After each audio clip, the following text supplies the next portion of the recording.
అదేవిధంగా రైతులకి ఏదో బాండ్లు ఇచ్చి చిత్తి కాగితాల కింద తయారు చేయడం జరిగింది 2014-19. దాన్ని మోసపోయాం ఆ రోజు.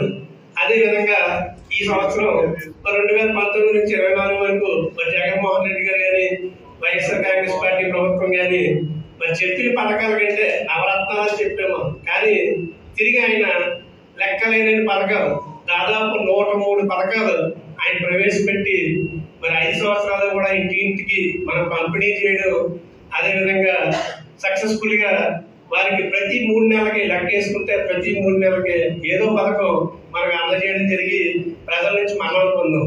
కానీ ఈ రోజున మరి తిరిగి మరి 24 సంవత్సరం వచ్చేటప్పటికి మరి కూటమి ప్రభుత్వం చేసిన వాగ్దానాలు మీ అందరికీ తెలుసు.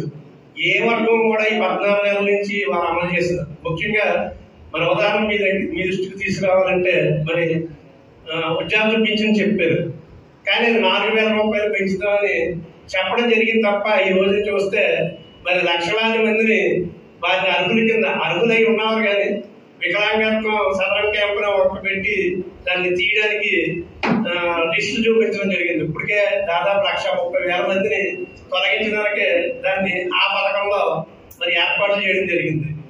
అదేవిధంగా ఈ 14 నెలల నుంచి 60 సంవత్సరాలు వచ్చిన ప్రతి మరి పింఛన్ కూడా ఇవ్వడానికి ఆ దరఖాస్తులు తీసుకోవడం లేదు. అదేవిధంగా వితంతులు మరి ఈ 14 నెలల నుంచి తీసుకొని ఆ అర్హులై ఉన్న ఆ దరఖాస్తుదారులు ఎవరికి కూడా పెన్షన్ ఇవ్వలేదు. మరి ఆ పథకం కూటమి చేశారు. మరి ఇంకా రైతాంగం చూస్తే మీకు తెలుసు, ఇప్పుడు జగన్మోహన్ రెడ్డి గారు ఉండగా రైతు భరోసా ద్వారా ప్రతి ఒక్కరికి కూడా ప్రతి సంవత్సరం ఖరీఫ్ స్టార్ట్ అవ్వకముందే మనం డబ్బులు ఇచ్చేవాళ్ళం. కానీ గత సంవత్సరం నుంచి కూడా ఏ విధమైన మరి దానికి పెట్టుబడి సాయం అందదు. మరి ఇన్సూరెన్స్, ఈ రోజు ఇన్సూరెన్స్ ఉందంటే మరి పొలం ఎంత ఉందో అంతా కూడా రైతులకి అప్పుతో సంబంధం లేకుండా ప్రభుత్వమే మరి ఆనందం. నేను ప్రతి ఇంటికి వెళ్తున్నాను, ప్రతి ఇంటికి వెళ్ళి మా పార్టీ అమలు చేసిన పథకాలు చెప్తున్నానండి. ఏం అమలు చేస్తారా మీరు అని అడిగితే అన్ని అమలు చేస్తాము, ఇంకా 2 ఉన్నాయి, అవి కూడా నెక్స్ట్ అమలు చేద్దాం అన్నాడు. ఏం అమలు చేస్తారా? పెన్షన్ ఇచ్చారా? 50 సంవత్సరాల దాకా పెన్షన్ అన్నారా? ఇచ్చారా? ఉచిత బస్సు ఇచ్చారా? రైతులకి రైతు భరోసా ఇచ్చారా? అంటే అవి ఎన్ని నెక్స్ట్ ఇచ్చేద్దాం అంటాడు. అంటే ఆ కమిట్మెంట్, ఆ కార్యకర్తల్లోని అబద్ధాన్ని కూడా నిజంగా చేసి ఒక కమిట్మెంట్ ఉన్నారు. మనం నిజం చేసి ధైర్యంగా ప్రజలు చెప్పట్లేదు మనం. ఎందుకంటే కార్యకర్త మనకెందుకు జగన్ మనకి ఏం మనకి ఏం లేదు కదా, వాలంటీర్ చేసాడు డాక్టర్ గారు, జగన్ వాలంటీర్లు, మన సంబంధం లేదు, అంతే కదండి. ప్రతి ప్రెసిడెంట్, ప్రతి ఎంపీటీసీ, ప్రతి ఒక్కరు కూడా అనుకుని ఏంటంటే మనకి ఏమీ లేదు కదా, ఇప్పుడు నెక్స్ట్ మనకి ఏముంటది అన్న ఉద్దేశం ఉండిపోయింది. కానీ నెక్స్ట్ మన గవర్నమెంట్ వస్తే జగన్ గారు అన్నట్టుగా మనదే ముందు మాట, మనదే పై చెయ్యాలి. ఎందుకంటే అదే నిబద్ధత, అదే కర్తవ్యం మనం నిర్వర్తిస్తే ఖచ్చితంగా నెక్స్ట్ మన డాక్టర్ గారు అద్భుతమైన మెజార్టీ కల్పించుకుంటారు. అలా అబద్ధాన్ని నిజం చేస్తున్నారు, మన నిజాన్ని నిర్భయంగా చెప్తాం, అంతే కదండి. జగన్ చెప్పేది అదే, మనం ఎన్ని చేసాం అలా చేయలేదు, చేయలేదు ఇంటికి చెప్పమంటాడు. ఎంతైనా అలా ప్రతి ఇంటిలో కార్డు ఇచ్చారండి. ఏ కార్డు?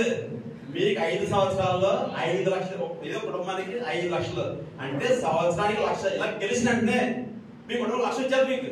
ఆయన హామీ పత్రం ఇచ్చారండి. వాళ్ళు ఒక సంవత్సరం అయిపోయింది, ఒక రూపాయి ఎవరికి ఇవ్వలేదు. కానీ ఆ కార్యకర్త నాకు ఎంత ధైర్యం చెప్తాడు అంటే చాలా నిక్కగా చెప్తాడు. ఎందుకంటే వాళ్ళకి ముడతన్నా మన వాళ్ళందరూ ఖర్చు పెట్టి తిరిగేసి చల్లబడిగా కూర్చున్నారు, అందుకే ఎవరికి ఏం చేయలేకపోతున్నారు. జగన్ గారు ఏమన్నా పవర్ తీస్తారు, వాళ్ళ నాయకులు వాళ్ళ కార్యకర్త ఫుల్ పవర్తో ఉన్నారు. వాళ్ళు అధికారులు కూడా వాళ్ళ మాట ఆలకిస్తున్నారు. మన నాయకులు అంటే మనం చేసిన ఉద్యోగాలు, సచివాలయ ఉద్యోగాలు పడితే అంతా మన వాళ్ళు అంటే మన ఉద్యోగులు కూడా మన మాట ఆగించేవారు కాదు. రూల్స్ ఆ విధంగా చేసినవారండి. కానీ వాళ్ళ నాయకులు వస్తానికి సచివాలయ సిబ్బంది మనం చేసిన ఉద్యోగులు కూడా వాళ్ళ మాట ఆలకిస్తున్నారు, మన మాట విలువ లేదు. ఎలాగా గవర్నమెంట్ రాదు కాబట్టి అండి నెక్స్ట్ టైం ఖచ్చితంగా మనందరం కష్టపడదండి. మన గవర్నమెంట్ వస్తుంది, మన సర్పంచ్లు, మన ఎంపీటీసీలు మన పై చేద్దాం, మన కర్తవ్యంతో మన కార్యక్రమం అందరితో కూడా పై చేయవద్దని తెలియజేసుకుంటూ సెలవు తీసుకుంటున్నాను.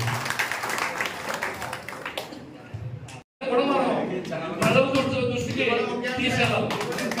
నెక్స్ట్ ఇంకోటి ఏంటంటే ల్యాండ్ టైటిలింగ్ యాక్ట్, అప్పుడు డాక్యుమెంట్ జగన్మోహన్ రెడ్డి గారు తాకట్టు పెట్టేసుకుంటారు, ఆయన మొత్తం ఇదంతా తాకట్టు వేస్తాడు అని చెప్పి క్యాన్వాస్ చేయాలి. కానీ ల్యాండ్ టైటిలింగ్ యాక్ట్ ఇప్పుడు మళ్ళీ వాళ్ళు ఇంప్లిమెంట్ చేస్తున్నారు. డాక్యుమెంట్ రిజిస్ట్రేషన్ అయితే మనకు డాక్యుమెంట్ ఎవరంటే షిప్ ఇస్తారు. ఆ షిప్ మనం కంప్యూటర్లో పెట్టుకుని మనం స్కాన్ చేసుకుని మనం ప్రింట్ తీసుకోవాలి. ఒరిజినల్ వాళ్ళ దగ్గర ఉండిపోతుంది. మరి ఇప్పుడు ఈ ఆర్డర్ చేసి పనేంటండి, ఈవేళ రిజిస్టర్ ఆఫీసులో బోర్డు పెట్టారు, దాని మీద మన దస్తావేజ్ లేఖర్స్ కూడా స్ట్రైక్ చేయడం జరుగుతుంది. అప్పుడు 3 రోజులు జరుగుతున్నాడు, బోర్డు పెట్టారు, పలానా దాని నుంచి డాక్యుమెంట్స్ ఇవ్వాలి. ఇంకా ఇంప్లిమెంట్ చేయలేదండి, అది కూడా చేయడానికి రిజిస్టర్ ఆఫీసులో బోర్డు పెట్టారు.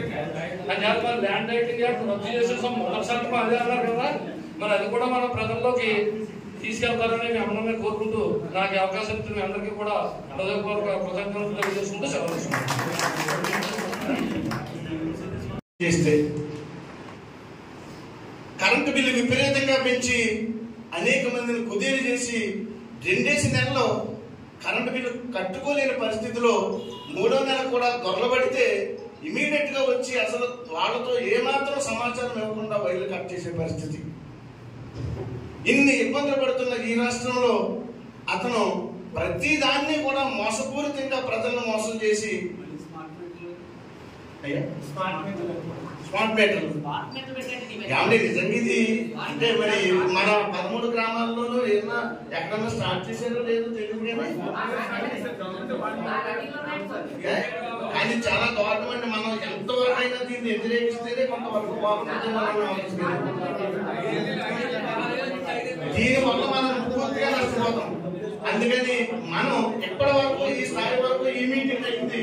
రేపు గ్రామాల్లో మనం ఉన్నప్పుడు మనం ప్రతి ఒక్కదాన్ని గుర్తు చేస్తూ ప్రజల చైతన్యవంతులు చేసి మనకైతే ఇగో ఈయన పెద్ద కాదండి స్మార్ట్ మీటర్లు పెట్టాడు. కొన్ని నిక్కుల్ని ముందు ఎవరైతే మెల్లగా ఉంటారో వాళ్ళకి తగిలించాడండి పెట్టి అక్కడ చాలా కళాకారుగా అలవాటు చేస్తాడకి ఇప్పుడు స్మార్ట్ మీటర్లు ఉన్నాయి సార్, రన్నింగ్ లో ఉన్నాయి.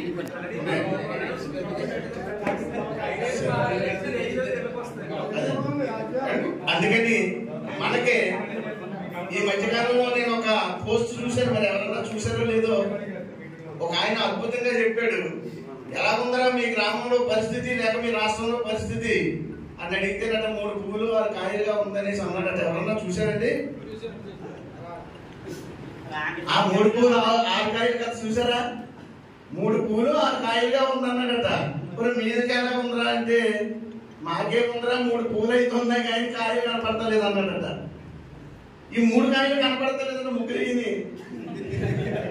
అయ్యా 6 కాయలు ఇలా ముగ్గురు అనుకుంటారు 6 మాసాలుగా 6 కాయలు కదా మనం ఉన్నాం కదా, కాయలు కనపడతలేదు 3 పువ్వులు అయితే అని ఉన్నారట. ఆ ముగ్గురే తండ్రి కొడుకులను ఎత్తున్నాను. ఎందుకంటే ఇతను ఈ రోజు నాడు ఎవరిని పవన్ కళ్యాణ్ అనేవాడిని పాప వాళ్ళిద్దరూ లేనప్పుడు ఇతనే హీరో, వాళ్ళిద్దరూ దాపరించారు, ఇతను మాత్రం కరివేపాకులో తీసేస్తున్నారు. ఈ రోజు వాళ్ళ మాట తింటే అదే కరివేపాకు తింటే ఆరోగ్యంగా ఉంటుంది అంటారు వాళ్ళిద్దరే. వినకపోతే కరివేపాకు పనిచేయదు అంటారు. మరి ఇలాంటి పరిస్థితిలో అతను కూడా మోసపోయాడు. ఆ మోసం నుంచి బయటకు రావడానికి అతను చూస్తా ఉన్నాడు. ఏదైనా 7 ముగ్గురు కూటమి ఏ నాటికైనా వాళ్ళు అభద్రతా భావంతో ఉన్నారు. కేంద్రం గమనిస్తూ ఉంటుంది. ఎంత కంట్రోల్ చేద్దామన్నా జగన్ వెనకాల జనమేకి అంటే జగన్ అంటే నిజం, చంద్రబాబు అంటే మోసం. కేంద్రం గమనించింది. ఆ గమనించి ఎంత కంట్రోల్ చేద్దామన్నా కూడా కంట్రోల్ అవ్వక అసలు ఏ విధంగా ఏళ్ళలోంచి బయటకు వచ్చేయాలన్న ఆలోచన కలిగి ఉన్నారు ఆ ఢిల్లీలో బీజేపీ పెద్దలు. ఇలాంటి పరిస్థితుల్లో మనం ఎక్కడ ఇందాక ఒక పెద్ద చెప్తా అన్నారు, మనం ఎక్కడ మోసం చేస్తలేదు, ఎవరి మీద అన్యాయంగా పోలేదు, మనం ఎవరిని తిడతలేదు కొడతలేదు, ఆ రోజు కట్టలేదు తిట్టలేదు. ఈ రోజు నాడు మమ్మల్ని ఎందుకు కొడుతున్నారని ప్రతిఘటిస్తున్నాం అంతే.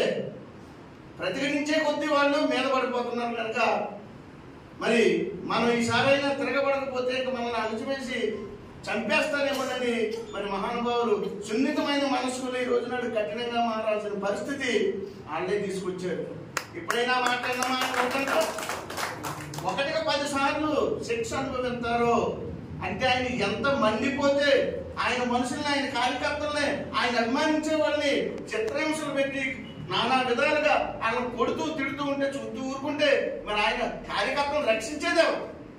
రక్షించే నాయకుడు మనకున్నాడు, రక్షించే మరి మంచి లీడర్ మనకున్నాడు.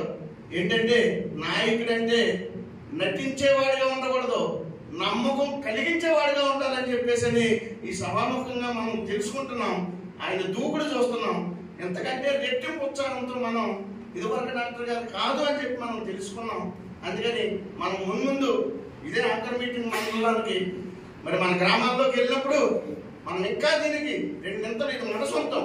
మనం గెలిస్తే డాక్టర్ గారు గెలుస్తున్నట్టు గ్రామంలో, తద్వారా పార్టీ గెలిచినట్టు కనుక ఇవన్నీ దృష్టిలో ఉంచుకుని ఈ రోజు ఇక్కడ జరిగినటువంటి మీటింగ్లో అనేక మంది అనేక విధాలుగా మాట్లాడటం జరిగింది.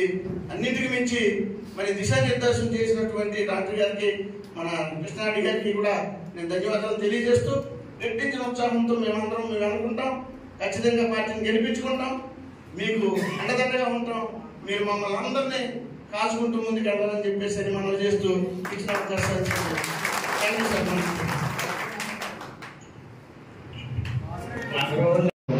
ముఖ్య నాయకుల సమావేశానికి ఇచ్చేసిన వేదిక ముందున్న నాయకులందరికీ, అలాగే వేదిక మీద ఉన్న మన ప్రీత మాజీ శాసనసభ్యులు డాక్టర్ సూర్యనారాయణ రెడ్డి గారు, అలాగే మండల పార్టీ కన్వీనర్ బుజ్జి గారికి, పాత్రికేయ మిత్రులకు నా హృదయపూర్వక ధన్యవాదాలు తెలియజేస్తూ, బుజ్జి గారు అన్నీ కూడా చెప్పడం జరిగింది. అయితే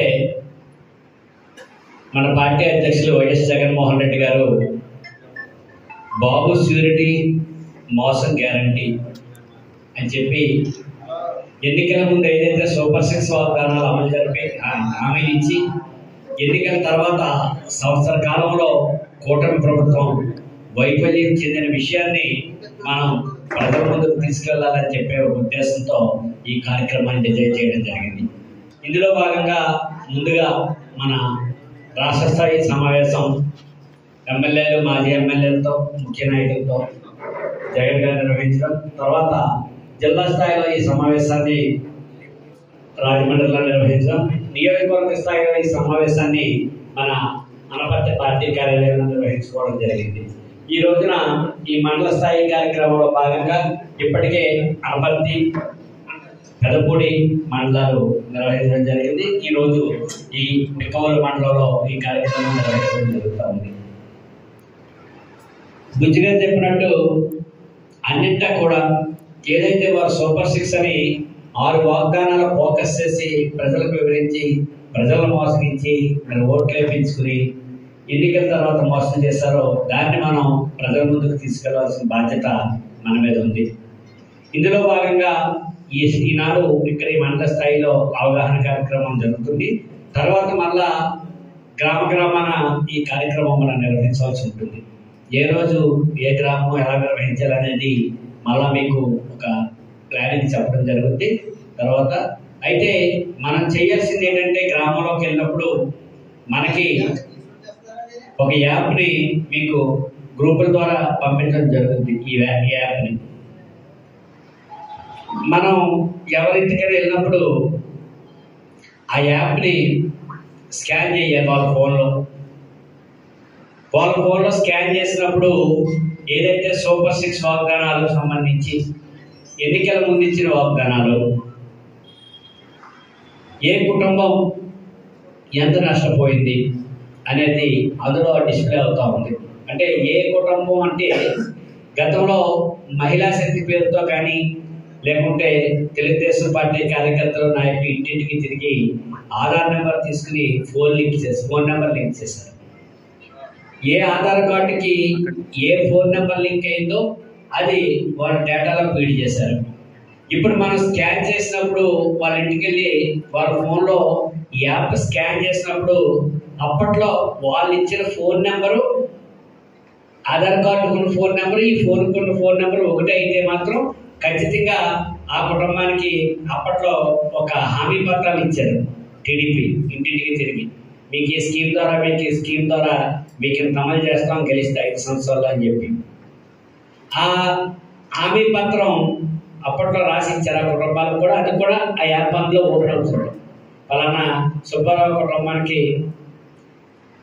తల్లికి వందనం కింద 15,000, లేకపోతే నిరుద్యోగ వృత్తి కింద 3,000, ఆ ఇంట్లో 2 ఆడపిల్లలు ఉంటే నెలకి 3,000 అని ఇలాగని చెప్పి ఎంత అయితే ఆ కుటుంబానికి హామీ ఇచ్చారో అది కూడా డిస్ప్లే అవుతుంది అక్కడ.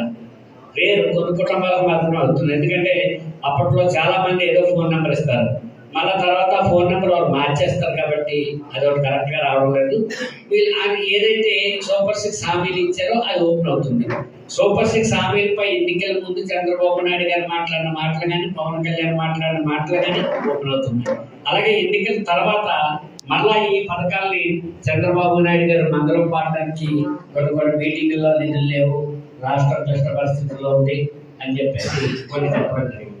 ఇవన్నీ కూడా ఆ యాప్లో ఓపెన్ అవుతుంది. కాబట్టి మనం ఇంటింటికి వెళ్ళి, ఇంటింటికి అంటే మేము ఇంటింటికి ఆడుకోలేదనుకో, గ్రామాల్లో కూడలు, ప్రధానమైన కూడలు గతంలో చూడండి, మనం ఎన్నికల ముందు రచ్చబండ కార్యక్రమాలు సాయంత్రం కూడా నిర్వహించేవాళ్ళం ప్రతి గ్రామంలో కూడా. అదే శైలిలో సాయంత్రం కానీ మన ఆ రోజున ఏదైతే 3-4 గ్రామాల్లో మనం పెట్టినప్పుడు ఆ 3-4 గ్రామాల్లోనూ ప్రధానమైన నాయకులు, అలాగే మన కన్వీనర్ డాక్టర్ సూర్యనారాయణ రెడ్డి గారు కూడా అటెండ్ అవుతారు. ఏ విలేజ్కి ఆ విలేజ్ షెడ్యూల్ ఇచ్చినప్పుడు అది నాయకుడు అక్కడ ఎనార్గైజ్ చేసి వెళ్ళిన తర్వాత గ్రామాల్లో మీకు ఎక్కడ వీలుంటే అక్కడ ప్రధానమైన సెంటర్లో ఈ ప్రోగ్రామ్ మన నాయకులు, కార్యకర్తలు నిర్వహించాల్సి ఉంటుంది. ఎందుకంటే ఈనాటికి కూడా అంటే మన అధికారంలో లేకపోవచ్చు, ఇంటింటికి మనం గతంలో అందించిన సంక్షేమం ఉంది, అది ఇప్పటికీ ప్రజలు గుర్తించుకున్నారు. ఎన్నికల్లో మరి ఎందుకు ఓడిపోయామని మీరు అనుకోవచ్చు. ఈరోజు ఆంధ్రప్రదేశ్లో 40% ఓట్లు సాధించి మనం ప్రతిపక్షంలో ఉన్నాం. ఇంకా కూటమికి విజయం ఎలా వచ్చిందనేది మరి ఇంకా ఇప్పుడు కూడా డిస్కషన్స్ జరుగుతూనే ఉన్నాయి. ఈవీఎంల మోసం జరిగింది, మేము నిరూపిస్తాం, మాకు అవకాశం కల్పించిందని చెప్పి హైకోర్టు న్యాయవాదుల సంఘమే ఓపెన్గా ప్రకటించిన విషయం. అలాగే ఎన్నికల కమిషన్ వీవీప్యాట్లో స్లిప్లు ఎందుకు తగలబెట్టారు అంటే ఇప్పుడు కూడా చెప్పలేని పరిస్థితి. ఇవన్నీ కూడా వాళ్ళకి వచ్చిన విజయం ఎలా వచ్చిందనేది ప్రతి కుటుంబంలో కూడా ప్రతి ఒక్కరిలో డిస్కస్ చేసుకుంటూ ఉంటారు. మేము ఓట్లేసిన జగన్ గారిని ఎదుర్కోకపోయారు అనే అంశాన్ని అందరూ కూడా చర్చించుకుంటారు. ఇటువంటి తరుణంలో మనం గతంలో సంక్షేమ పథకాలు అందించడం ద్వారా అందరికీ ప్రజలకు సేవ ఉన్నాం. మళ్ళా ఇప్పుడు మీకు ఈ మోసం జరిగింది. చంద్రబాబు ఎన్నికల ముందు నేను షూరిటీ వేస్తున్నాను ఈ సూపర్ 6 పథకాలకి అని చెప్పారు. ఎన్నికల తర్వాత ఈ సూపర్ 6 వచ్చి మోసం, మీ అందరినీ మోసం చేశారు అని మనం చెప్పాల్సిన, ప్రజలు చైతన్యవంతులు చేయవలసిన పరిస్థితి. కాబట్టి ప్రతి ఒక్కరు కూడా ఈ కార్యక్రమాన్ని, ఎందుకంటే 2019 ఎన్నికల ముందు గడప గడపకు వైఎస్ఆర్ కాంగ్రెస్ పార్టీ అని చెప్పి గ్రామంలో కూడా మన ఇంటింటికి తిరగడం జరిగింది. ఆనాడు మన నియోజకవర్గంలో మన నాయకులు, కార్యకర్తలు కష్టపడి పనిచేయడంతో రాష్ట్రంలోనే వైఎస్ఆర్ కాంగ్రెస్ పార్టీ నిర్వహించిన ఈ కార్యక్రమం మన నియోజకవర్గాన్ని 5వ స్థానంలో నిలబెట్టడం జరిగింది. మరి అదేవిధంగా ఈ రోజున ఈ కార్యక్రమాలు కూడా మనం ఒక ఏంటంటే ఒక ప్రతిష్టగా తీసుకుని, ఇది మన వ్యక్తిగత కార్యక్రమంగా తీసుకుని ఈ కార్యక్రమాన్ని అమలు చేయడంలో అనపర్తి నియోజకవర్గం మళ్ళా రాష్ట్రంలో ఒక 4-5 స్థానాల్లోనూ 3-4 స్థానాల్లో నిలపడానికి మనం ప్రయత్నం చేస్తే అక్కడ మన డాక్టర్ కూడా పార్టీలో ఇంకా గుర్తింపు వస్తుంది. ఇప్పటికే మనం చూస్తూ ఉన్నారు ఈయన చేసిన పోరాటాలు.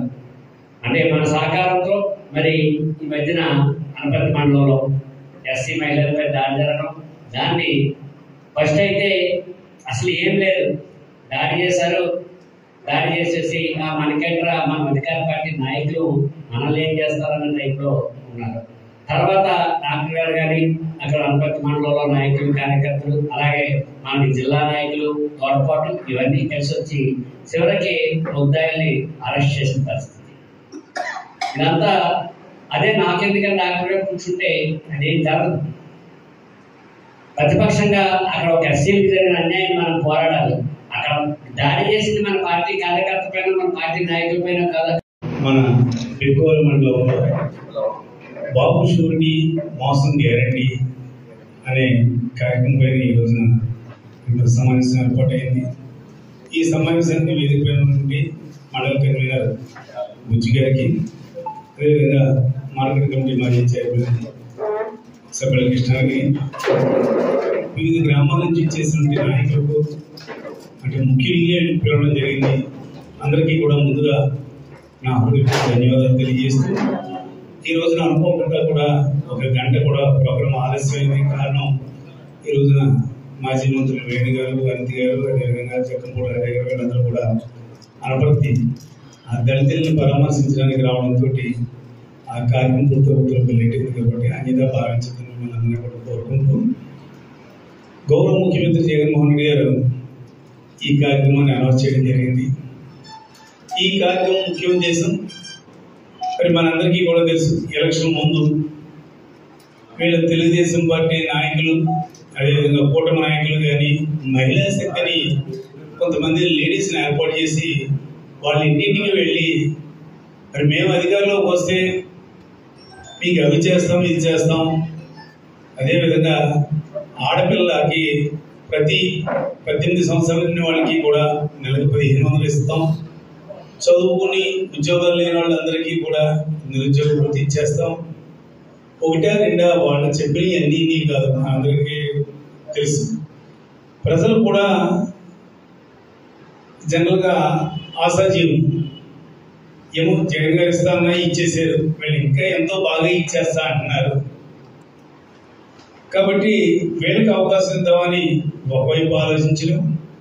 అదేవిధంగా గతంలో చంద్రబాబు నాయుడు ముఖ్యమంత్రిగా ఉండగా చెప్పిన హామీలు ఏమీ కూడా అమలుపరచలేదు.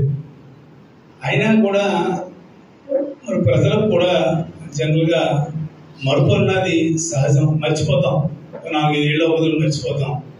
ఆ మర్చిపోవడంతో మళ్ళీ వాళ్ళు చెప్పిన ఈ అబద్ధ బోధనలు కూడా మళ్ళీ నమ్మి ఓట్లేశారు.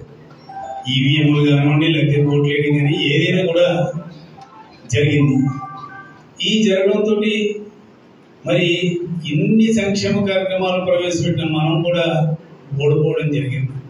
నిజంగా జగన్మోహన్ రెడ్డి గారు ప్రవేశపెట్టిన సంక్షేమ కార్యక్రమాలు చెప్పమంటే ఆయన హయాంలో ఒక ఎమ్మెల్యేగా చేసిన నన్నే చెప్పండి అన్ని సంక్షేమ పథకాలు కూడా నేనే చెప్పలేను. అంటే 1, 2 ఎప్పటికప్పుడే ఏదో సంక్షేమ కార్యక్రమంతో మరి ప్రజలకు ఏదో రకంగా అర్హులు ఎవరైతే ఉన్నారో వాళ్ళకి ఏదో రకంగా అమౌంట్ పడతా ఉంటాయి.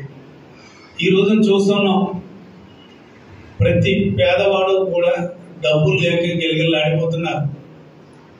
వ్యాపారస్తులకి వ్యాపారాలు లేవు. కారణం మనీ రొటేషన్. ప్రజలకి ఒక 15,000 20,000 వాళ్ళకి ఏదో స్కీమ్ లో పడింది అనుకోండి, వాళ్ళ ఇంట్లో ఉన్నది 5,000 10,000 వాళ్ళు పోగేసుకుని బజార్లో ఏదో కొనుక్కుంటాము, వస్తువు ఏదో రొటేషన్ అవుతుంది. ఇంటికి కావాల్సిందో లేకపోతే వాళ్ళ సొంతానికి కావాల్సి యూటీ చేస్తారు. కానీ ఇవేమీ లేక మనీ రొటేషన్ లేక వ్యాపారాలు డౌన్ అయిపోయినాయి. అందుగురించి జిఎస్టీ కూడా మనకి పడిపోయింది. రోజు రోజుకి అది జిఎస్టీ పెరగాలి. అటువంటిది అన్ని రాష్ట్రాల్లో కూడా జిఎస్టీ ఆదాయం పెరుగుతూ ఉంటే మన రాష్ట్రంలో మాత్రం జిఎస్టీ తగ్గిపోయింది. కారణం మనీ రొటేషన్ లేక.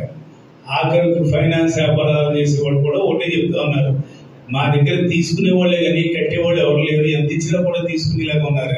అంటే ప్రజల దగ్గర కొనుగోలు శక్తి కానీ లేదంటే ప్రజల దగ్గర కానీ ఎప్పుడైతే డబ్బు లేదో ఎన్నింటికి మూలం సామాన్య జనం దగ్గర ఎప్పుడైతే డబ్బులు ఆడతాయో అవన్నీ కూడా ఈ కార్యక్రమాలన్నీ కూడా సజీవంగా సాగుతాయి. ఎప్పుడైతే అక్కడ లేదో మనీ రొటేషన్ అక్కడే బ్రేక్. ఇన్ని రకాలుగా మరి వాళ్ళు చేయడం, మరి ఈ రోజున వాళ్ళు ఇంటింటికి వెళ్ళి సుపరిపాలనని మేము చెప్తామని చాలా ఆర్భాటంగా వాళ్ళు ప్రకటించారు. ఒకటే ఒక విషయం ఇక్కడ మీరందరూ గుర్తించుకోండి, వాళ్ళు ప్రతి ఇంటికి వెళ్ళే ధైర్యం దమ్ము లేదు కాబట్టి ఊర్లో ఒక అరగంట గంట తిరిగి మరి ఎమ్మెల్యే తప్పుకొని, ఎమ్మెల్యే కానీ కొడుకు కానీ వాళ్ళు తిరిగి అరగంట గంట తిరిగి తప్పుకొని నాయకుల చేత పంపించేస్తారు, ఇంటికి తిరిగిమంటున్నారు. మరి మనం గడపడపు తిరిగాం, మనకు కూడా ప్రతి గ్రామంలో 4-5 చోట్ల వ్యతిరేకత వచ్చింది. కారణం వాళ్ళకి ఏదో ఇన్కమ్ ట్యాక్స్ అనో ఇంకోటనో ఉండి వాళ్ళకి రియల్ గా వాళ్ళు ఊరైనా కూడా ఎలిజిబిలిటీ ఉన్నా కూడా ఇన్ఎలిజిబుల్ అయ్యారు.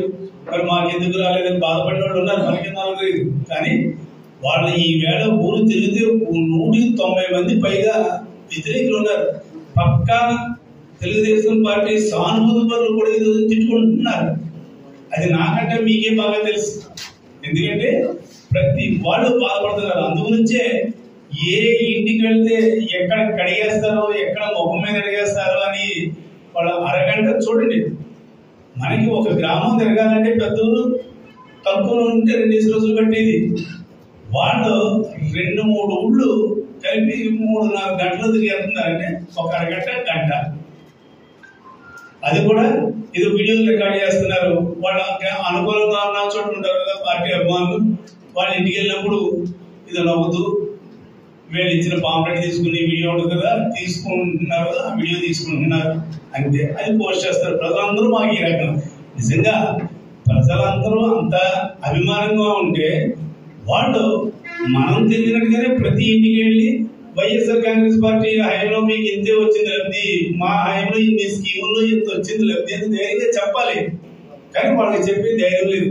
మనకి వాళ్ళు ఏ పార్టీ అయినా, తెలుగుదేశం అన్నా, జనసేన అన్నా, బీజేపీ అన్నా, ఎవరైనా సరే ప్రతి ఇంటికి వెళ్ళి మీకు ఇది ఇచ్చాం, మా హయాంలో మీకు ఈ మేలు జరిగింది, ఈ 1,00,000 వచ్చింది, 50,000 వచ్చింది సంవత్సరానికి మనం ధైర్యంగా చెప్పగలిగే వాళ్ళం. వాళ్ళని చెప్పారండి. ఒక్క పెన్షన్ ఒకటి పెంచారు, కానీ పెన్షన్ అంటూ 1,000 రూపాయలు పెంచారే కానీ సంవత్సరం నుంచి ఒక 2 నెలలు అర్హులకి ఇచ్చారు తప్ప అక్టోబర్ నవంబర్ అనుకుంటా. మిగతాది కనీసం రాబోయే రోజుల్లో కూడా మళ్ళీ ఈ హ్యాండిక్యాప్ ఎవరైతే ఉన్నారో, అంగవైకల్యం ఉన్నవాళ్ళు, వాళ్ళలో కూడా కొంతమందిని మళ్ళీ తగ్గించేయడం జరుగుతుంది. అంటే వాళ్ళు ఏదైనా చూడండి, మీకు అందరికి కూడా గుర్తుండదు, చంద్రబాబు నాయుడు హయాంలో పెన్షన్ కావాలని ఎవరో ఒకటి చచ్చిపోతేనే వాళ్ళ ప్లేస్ లో కొత్త వాళ్ళు ఇచ్చేవారు. ఇప్పుడు కూడా అదే పరిస్థితి. చూడండి, ఒక సుమారు సంవత్సరంలో వాళ్ళు గెలిచిన తర్వాత 2 నెలలు ఉన్న అర్హులు తప్ప మరి మార్చి నుంచి ఉన్న అర్హులు కూడా ఎవరికి ఒక్కరికి ఇవ్వలేదు. కానీ ఇక ఈ నెలలో ఇచ్చేస్తాం, వచ్చే నెలలో ఇచ్చేస్తాం, ఆ పై నెలలో ఇచ్చేస్తాం అని చెప్పడం, ఈ అన్నింటికంటే కూడా ఇంకా అతి ప్రధానమైనది మరి ఎవరైతే పేదవారు ఉన్నారో, బీసీ, ఎస్సీ, మైనారిటీ గారు, అగ్రవర్ణాల్లో కూడా లేని వాళ్ళు ఎవరైతే ఉన్నారో వాళ్ళందరూ కూడా ఇంజనీరింగ్ చదవాలంటే ఈ రోజున సంవత్సరానికి 60,000 నుంచి 90,000 వరకు ఫీజులు ఉన్నాయి. జగన్మోహన్ రెడ్డి గారి హయాంలో ఏ ఒక్కళ్ళు కూడా అర్హత ఉన్న వాళ్ళు ఎవరో కూడా ఫీజు కట్టక్కర్లేదు. కాలేజీ వాళ్ళు ఏం డిమాండ్ చేయడానికి లేదు. గవర్నమెంట్ ఎప్పుడేస్తే అప్పుడు తీసుకోవాల్సిందే. ఈ రోజున ఆ పద్ధతి లేదు. చూడండి, మరి మీలో చాలా మంది తెలిసి ముందు ఫీజు కట్టేయమంటున్నారు, గవర్నమెంట్ యాసిడ్ మీకు ఇస్తాను అక్కడ లేదంటున్నారు. ఇప్పుడు మొదటి సంవత్సరం అయితే కొన్ని అప్పు పుట్టదు, మనం చదవలేమని కొన్ని జాయిన్ అవ్వకుండా మానేస్తారు.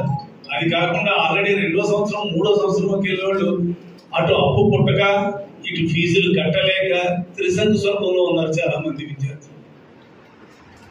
ముందే తెలిస్తే మన వల్ల కాదులే ఇంకా మానేస్తారు. కానీ ఆ పద్ధతులు మధ్యలో ఉండిపోయి త్రిశంకు స్వర్గంలో ఉండిపోయారు ఈ వేళ. అంటే ఆఖరికి విద్యార్థులు కూడా, చదువుకునే వాళ్ళు కూడా వీళ్ళు మోసం చేశారు. నిరుద్యోగ వృద్ధి మాట అటుండేవాళ్ళు, కనీసం చదువుకోవడానికన్నా కానీ సహాయం లేకుండా పోయింది. ఇన్ని రకాలుగా ఈ కూటమి ప్రభుత్వం వచ్చిన తర్వాత మరి ప్రజలను మోసం చేయడం జరిగింది. ఇక్కడ ఎందుకంటే మన అందరినీ కూడా పిలిచి ఈ విషయాలన్నీ కూడా మాట్లాడడానికి, ఒక్కసారి ఇవన్నీ గుర్తు తెచ్చుకోవడానికి, తర్వాత రెండేంటంటే మీ గ్రామాల్లో మీరు ఎవరు ఇంటికి తిరగక్కర్లేదు. ఎక్కడైనా ఒక సెంటర్లో ఉంటారు ఎవరైనా సరే, 10 మంది ఉన్నప్పుడు ఎస్ మరి జగన్ గారు ఉన్నప్పుడు ఇన్ని స్కీమ్లు ఇచ్చేవారు కదా, ఈ స్కీమ్లు ఏమీ లేవు కదా. వాళ్ళు ఏంటంటే ఆఖరికి చంద్రబాబు నాయుడు, పవన్ కళ్యాణ్ అక్కడ సంతకాలు పెట్టి కూడా పాంప్లెట్ మీద ఇది మా బాండ్ మేము ఇస్తున్నామని, బాండ్ అని, ఇదే మా బాండ్ కూడా మరి ఇంటింటికి పంపిణీ చేయించారు. ఈ పథకాలన్నీ కూడా అమలు చేస్తాం. కానీ ఇందులో ఏది కూడా వాళ్ళు చేయలేదు. కాబట్టి ఇది కూడా అమ్మఒడి కూడా ఎంత అందరినీ ఇచ్చారా అనేది కూడా మనం చూసాం. ఆఖరికి రైతులు కూడా ధాన్యం బకాయిలు ఇంతమందికి ఎప్పుడు కూడా ఎప్పుడు కూడా బకాయిలు లేవు. అది కూడా మన వైఎస్ఆర్ కాంగ్రెస్ పార్టీ శ్రేణులు, నాయకులు, అదే విధంగా మిగతా గ్రామాల్లో, మిగతా మండలాల్లో, నియోజకవర్గాల్లో పోరాడుతూ గవర్నమెంట్ మీద ఒత్తిడి తీసుకొచ్చి ప్రజల్లో తీవ్ర వ్యతిరేకత వస్తుంది, వీళ్ళు ఎమ్మెల్యేలు ఇంటింటికి తిరిగి నిలబెట్టేస్తారు అన్న ఉద్దేశంతో అరాకొర అమ్మఒడి కానీ లేదంటే మరి ధాన్యం అమౌంట్ కూడా మనం రిలీజ్ చేయడం కానీ జరిగింది. ఇది కూడా కేవలం వైఎస్ఆర్ కాంగ్రెస్ పార్టీ ఒత్తిడి వల్లే జరుగుతుంది కానీ వాళ్ళ ఇష్ట ప్రకారం అయితే మొదటి సంవత్సరం ఇవ్వాలి. మొదటి సంవత్సరం అన్ని కొట్టారు. 20,000 రైతు భరోసా ఇస్తా అన్నారు, 20,000 2 రూపాయలు కూడా ఇవ్వలేదు. అదేవిధంగా ఈ ఏదైతే మరి అమ్మఒడి ఉందో అమ్మఒడి ఎవరికి ఇవ్వలేదు. అంటే 5 ఏళ్లకు ఒక సంవత్సరం కొట్టేశారు. మిగతా దాంట్లో కూడా ఎన్నెన్నో కొర్రీలు పెట్టి కొర్రీల మీద వెళ్తుంటది వాళ్ళ టైంలో ఎప్పుడు కూడా. కాబట్టి ఏంటంటే మనందరికీ కూడా ఇంకా టైం ఉంది, కంగారు లేదు. ఇంకా 4 సంవత్సరాలు ఉంది. మొదటి సంవత్సరం ఉంది, వాళ్ళకి కావాల్సినంత బ్యాట్ అయ్యింది. వాళ్ళ బ్యాట్ అయిపోయారు కదా అని మాత్రం మనం ఎవరో కూడా అశ్రద్ధ చేయొద్దు. దయచేసి ఎప్పుడు ఎక్కడ ఏ అవకాశం వచ్చినా ప్రతి సెంటర్లోనూ కూడా నలుగురు ఉన్నప్పుడు కూడా తప్పనిసరిగా ఏ ప్రభుత్వం ఏమి లేని చెప్పక్కర్లేదు. మన ప్రభుత్వంలో ఏ రకంగా చేసాం, అదేవిధంగా కూటమి ప్రభుత్వ అధికారంలోకి వచ్చిన తర్వాత ఏ రకంగా చేస్తుంది ఈ సంక్షేమ పథకాలు అన్నవి మాత్రం గుర్తుపెట్టుకుని మాత్రం చెప్పాల్సింది మిమ్మల్ని అందరినీ కూడా కోరుతూ, అదేవిధంగా గ్రామాల్లో కూడా గ్రామానికి ఒక చోట మాత్రం ఒక రచ్చబండలాగా ఒక చోట 15-20 మంది ఉన్నప్పుడు మాట్లాడి ఒకసారి ఒక బియ్యం కూడా మన కన్వీనర్ గారికి పంపించాల్సింది అందరినీ కూడా కోరుతూ, ఎక్కడ అవకాశం వచ్చినా తప్పనిసరిగా ప్రభుత్వ వైఫల్యాన్ని మాత్రం ప్రజల దృష్టికి తీసుకెళ్లాల్సిందిగా మిమ్మల్ని అందరినీ కూడా కోరుకుంటూ, అదేవిధంగా ఇంకా ఎమ్మెల్యే గురించి చెప్పాలన్నా ఎమ్మెల్యే కొడుకు గురించి చెప్పాలన్నా మనకి టైం వేస్ట్. ఎందుకంటే వాళ్ళు ఏదో దాడులు చేసేసాం, ఏదో భయపెట్టేసాం, ఎవడో జెండా పట్టుకుంటానికి కూడా కాకుండా అయిపోతుంది అని ఏదో వాళ్ళు భావించారు. అలా ఒకటి కనుక ఇంకో 10 దాడులు చేసినా ఎవరిని ఆపడం ఎవరి తరం కాదు. మనం చూసాం జగన్ గారి మీటింగ్ అక్కడి చిత్తూరు వెళ్ళినప్పుడు ఏ రకం కనీసం ట్రాక్టర్ కానీ ఆటో కానీ లారీ కానీ ఆర్టీసీ బస్సులు కానీ ఏ వెళ్ళకుండా అవి పెట్రోల్ కూడా కొట్టకుండా కూడా పెట్రోల్ బంకుల దగ్గర కూడా ఆంక్షలు విధించారు. ఏ రకంగా జనం వెళ్ళకుండా మొత్తం ఆయన జగన్ అయితే జనం లేరు అని చెప్పుకుంటారు. కనుక ఎన్ని చేసినా పోలీసులను కూడా తోసుకుని వెళ్ళిపోయి బారికేడ్ని మరి గెట్టుకుని వెళ్ళిపోయి వేలాదిగా అక్కడ కార్యక్రమానికి ఏ రకంగా వచ్చారు అన్నది తండోపతండలో వచ్చారు మనం చూస్తాం. ఎందుకంటే ప్రజల్లో అభిమానం ఉన్నప్పుడు ఎవరు ఏం ఆఫ్ చేయలేరు, ఎవరు ఏదో భయపెట్టేసి ఆఫ్ చేయలేరు. ఇదే రామకృష్ణారెడ్డికి ఒకటే చెప్తా ఉన్నా, మరి అంత భయపెట్టేసి అంత చేసినా కూడా మనం నిరసన దినం పాటించాం. మరి వేలాది మంది అనుమతులు వచ్చారు. అదే రోజున వాళ్ళ అధికారంలో ఉన్నారు. 3 పార్టీలు కలిపి బలవంతుడు ఎంఎస్ఆర్ దాంట్లో కూడా పెట్టుకుంటే మీటింగ్ కనీసం హాల్ కూడా ఫిల్ అవ్వలేదు. అధికార పార్టీలో ఉంటే 3 పార్టీలు కలిసినారు. మనం 3 పార్టీలు కలిపి బలవంతుడు ఎంఎస్ఆర్ దాంట్లో కూడా పెట్టుకుంటే మీటింగ్ కనీసం హాల్ కూడా ఫిల్ అవ్వలేదు. అధికార పార్టీలో ఉంటే 3 పార్టీలు కలిసినారు. మనం అధికారంలో లేవు. అయినా మేము అనుకున్న దానికంటే 3-4 రెట్లు జనం వచ్చేసి తండోపతండోగా మనకు వచ్చారు. అంటే అభిమానం ఉంటే భయపెట్టి ఎవరిని కూడా ఆపు చేయలేమన్న విషయం ఎప్పటికైనా కూడా ఎమ్మెల్యే గ్రహిస్తే మంచిది. లేదంటే వాళ్ళు ఇప్పుడు ఏదో దాడి చేసి ఏదో అణిచేద్దాం ఇదని ఏదో ప్రయత్నం చేస్తున్నారు. ఇంకా ఎన్ని చేసినా వాళ్ళు ఇది ఏంటంటే మన నియోజకవర్గంలో ఎప్పుడు అటువంటి రూట్ ఎప్పుడూ లేదు. వాళ్ళు ఒక రూట్ వేస్తున్నారు. పడ్డవాడు ఎప్పుడు కూడా చెడ్డవాడు కదనగా రేపు పొద్దున ఎందుకంతకి 10 రెట్లు తప్పనిసరిగా ఎవరైతే ఈ రోజున మనల్ని బాధలు పెట్టారో వాళ్ళందరూ ఎందుకంతగా 10 రెట్లు వాళ్ళు అనుభవించడం తప్పదు. ఎందుకంటే ఇంకోటి కూడా వాళ్ళు చాలా మందిని వైఎస్ఆర్ కాంగ్రెస్ పార్టీ వాళ్ళని తీసుకుని వెళ్ళి హింసించి చాలా దారుణంగా కొట్టడం చేయడం ఇవి కూడా జరిగింది. ఆ కారణంగా వాళ్ళు ఎవరు కూడా పార్టీలు కంటువలు కూడా మార్చలేదు. వాళ్ళందరూ కూడా నిరసన ర్యాలీకి వచ్చేయారు. అంటే ఇంకా కలిసిగా నాకంటే కూడా కలిసిగా ఉన్నారు. వాళ్ళు ఒక రకంగా చెప్పాలంటే వాళ్ళు అలా చేసి మనకి ఇంకా మంచి కార్యకర్తలనే తయారు చేస్తున్నారు. అది వాళ్ళు గుర్తించుకోవాలి. ఏది ఏమైనా రాబోయే రోజుల్లో మాత్రం మనతోటి మంచిగా ఉన్నవాళ్ళు ఎవరి జోలికి మనం వెళ్ళాం. అది కూడా చెప్తున్నాను. ఎవరైతే బాధలు పెట్టి హింసించి ఏదో ఆర్థికంగా కానీ ఇంకో రకంగా కానీ చెబితే అదే విధంగా దానికి 10 రెట్లు వాళ్ళు అనుభవించాల్సి వస్తుందని మాత్రం ఈ సందర్భంగా తెలియజేస్తూ నాకు ఈ అవకాశాన్ని ఇచ్చిన మీ అందరికీ కూడా నా హృదయపూర్వక ధన్యవాదాలు.